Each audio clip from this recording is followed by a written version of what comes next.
তারপর ওরা এক পর্যায়ে আমার কাছে স্বীকার করে আমরা শাহবাগ যাবো, হয়তো তোমাদেরকে আমি একা ছাড়বো না, চলো আমিও যাব। সর্বপ্রথম শাহবাগে এসে পরে তাদেরকে বাঁচানোর জন্য শাহবাগ পিজি হাসপাতালের সামনে আমি টিয়ারসেল খাই 28 তারিখে। আমি একজন সাধারণ শ্রমিক, আমি বাসে কন্ট্রাক্টারি করি, ভাড়া কাটি।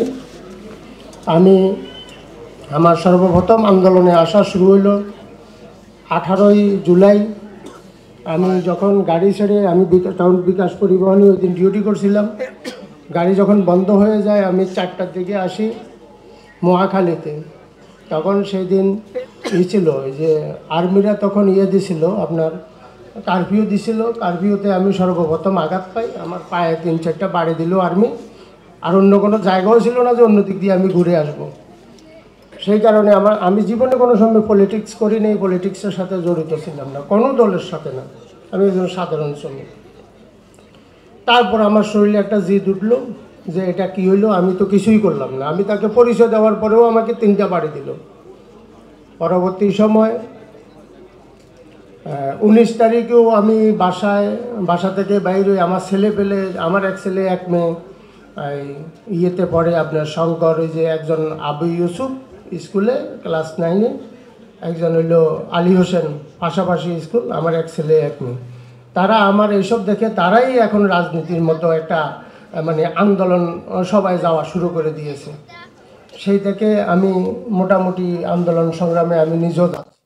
কিসের জন্য যাচ্ছি আমি নিজেও জানি না, আমি যে কোনো দলই করি না।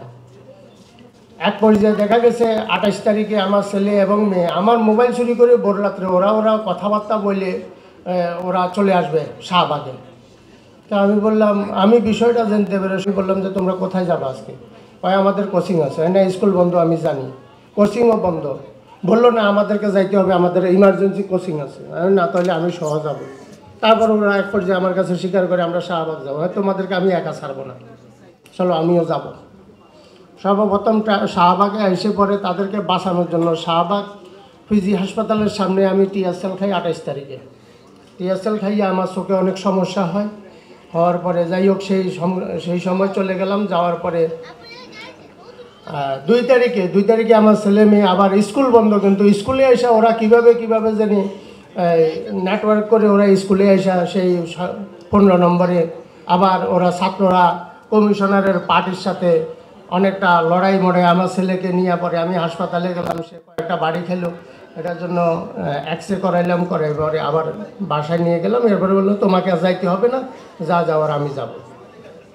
7 তারিখে আমাদের যে শ্রমিক সংগঠন আছে, আমি একটা শ্রমিকের একটা সংগঠন আছে, সেই সংগঠনের আমি 104 নম্বর সদস্য, মহাখালী বাস টার্মিনাল 2195।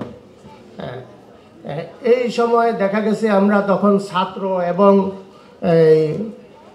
আরও সাংগঠনিক আরও যুবদল, ছাত্রদল সবাই মিলে সেখানে আমরা মহাখালী বাস টার্মিনাল অভিমুখী হয়ে আমরা তেজগাঁ শিল্প অঞ্চলে আসব। সেখান থেকে আমরা 4টার দিকে আমরা আন্দোলন শুরু করি। সেই আন্দোলনে পরবর্তী সময় দেখা গেছে যে আমি সেখানে আইসা এই যে এসে পরিবহন বাটই উপর থেকে এলিভেটেডের একটা রাস্তা নামছে, ওখানে পর্যন্ত আমরা যখন আসি, মহাখালী থেকে আওয়ামী লীগ ফেসিবাদের একটা বড় মিছিল বাইরে ওরা আমাদেরকে প্রতিহত করার জন্য পুলিশ বাহিনী আছে, পুলিশ বাহিনী সরাসরি গুলি করে। এই গুলির সময় দেখা গেছে যে গাড়ির গ্লাসে গুলি পড়ে, সেই গ্লাস চুরমার হয়ে ভেঙে আমার একটা মাথায়, একটা বাম চোখের এই পাশে আইসা গ্লাস ঢুকার পরে সেখানে আমি লুটে পড়ে যাই।